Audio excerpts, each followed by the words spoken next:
a sequel 23 years in the making. Not really, but Isn't uh, it? It's older than that, ain't it? Oh, yeah, uh, 23, yeah, right? 23. Yeah, probably like 22, Wait, I no, guess. 33. It's No, 89, 88. 33. Yeah, wow. Oh God, I can't do math. It's 33. older than me. I know Yeah, that. it's just insane. Definitely, yeah, it's older than me too. So definitely 33. Um, yeah, coming to America, not coming to America, coming to America. That's how we're going to differentiate, I think, because it's kind of tough. But obviously, the Eddie Murphy classic comedy from 1988, back then directed by John Landis. This time he teams back up with Craig Brewer, who he did Dolomite with, which, A damn Dolomite. they seem to have a pretty good working relationship going at this point. Um, maybe we should start. What did you think of Coming to America, the original? Yeah, I hadn't seen it till just recently. I know it's a definitely classic film in his iconic 80s run, Eddie Murphy's, iconic chart-topping run. But I just had never really seen it. Like, I know it was on TV a lot, but I just had missed it. But I know it's pretty well regarded. But I did like it. I think it's a little long, but uh, it's funny.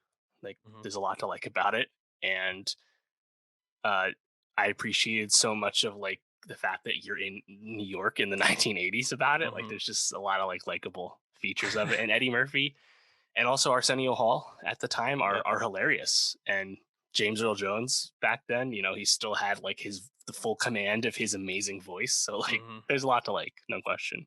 Yeah, I think it's just a fantastic comedy. Like you, I hadn't watched it all the way through. I think I'd seen it all in like bits and pieces somehow. I think I watch more TV movies than you do, and just kind of like will catch things Mhm. here and there.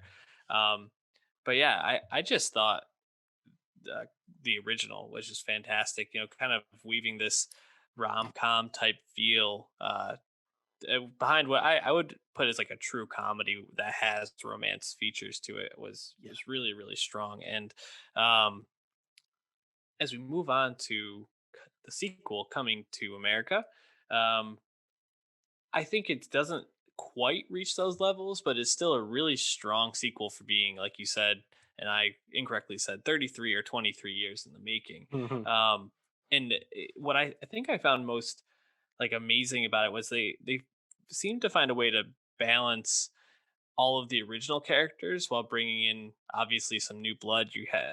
They made it about the kids and Mhm. the family story in some sense, and that didn't feel super like shoehorned in. It felt authentic, and kind of balancing out the old with the new. I thought they did really well. How did you feel about the sequel, Dave? So I had a good time with it, but I was quite struck with how much it rehashes Mm, bits and plots from the original. Like, it's to the point where it's really only made for people that are like hardcore fans of the original Coming to America. And maybe to many people that's perfectly fine. That's plenty. But I was a little surprised with how much it just kind of redoes everything. Like, in the beginning, you they recreate the wake up ritual from the very beginning of the original. And this case, it's like, put on its head with like the daughter saying good morning. And it's like, if you hadn't like seen the original, you would have no idea why that matters. It's kind of a weird scene, right?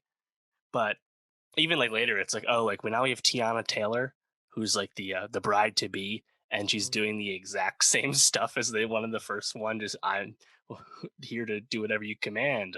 My favorite movie is whatever your favorite movie is. Like, it's like, oh wow, like Mhm. they are really just running things back. I was a little surprised with how on the nose some of it was. Yeah, I think they added I think they added enough for me to feel like it was still interesting and still engaging. Um, I mean, they even kind of call themselves out around that, right? Where they're like, yeah, all the movies in America are just sequels that no one really wants or cares about. And I was like, I appreciate the meta ness of that. Um, eh, I guess where I'm like kind of sitting is, um, I think there was a lot to explore with Prince Akeem like coming to like grips with only having daughters. Obviously, the son being his bastard child in America. Um, is the plot driver, but I really wish we gotten more time with him, like with his own daughters, and kind of like exploring like what that means to him, that he has to like make those changes, especially when his dad was so resistant to it in the first movie, and there was like a lot of parallel there, and it feels like that kind of gets rushed at the end. Um, but I think it runs enough back and is like a true sequel where it's like, yeah, we're gonna give you the same stuff, but it's still really enjoyable. What I will say, I don't really like Leslie Jones outside of SNL very much, and I thought she was like fine in this movie. Like, and that I think that says a lot about the success of it to me. So I don't Yeah, know. I thought she was kind of very well cast for what they were going Yeah, for. Right? I mean, like little date rapey, I guess the backstory yeah, we learned about from how it's told to us. But I think she's pretty effective as Lavelle's mother. Um, yeah, that stuff is kind of fun, like the whole like Queens angle to it. It was kind of this movie was shot in Atlanta, and you can tell it didn't really yeah. feel like we went back to New York, No, which is unfortunate. But there's still lots of funny moments. Right? Like we go back to the barbershop.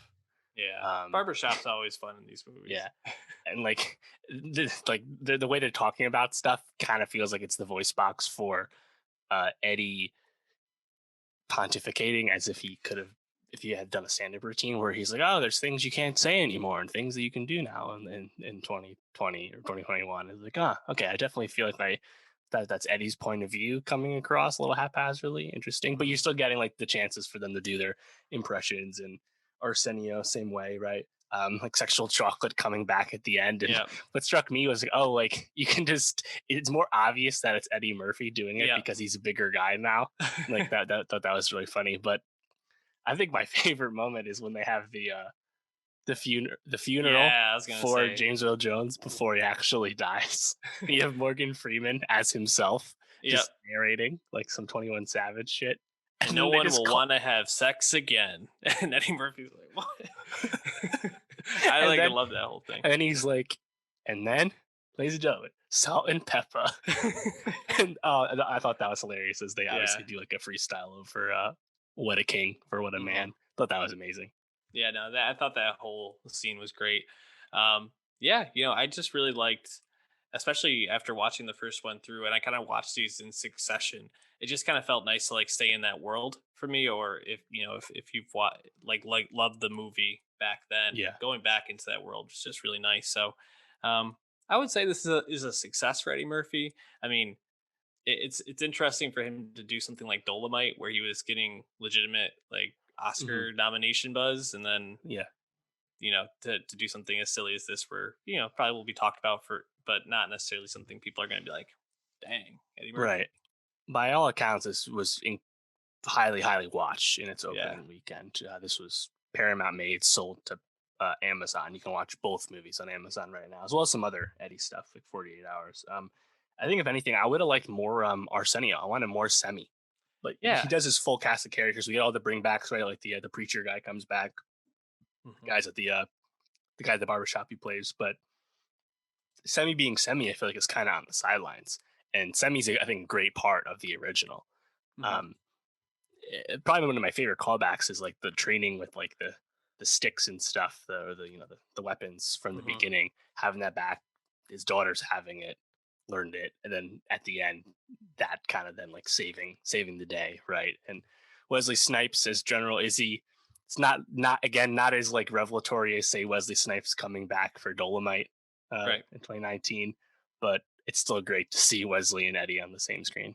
Yeah, no, I totally agree. I would say that this is a success for Eddie Murphy and for Amazon Studios at this point. So, shout out to Prince Akeem.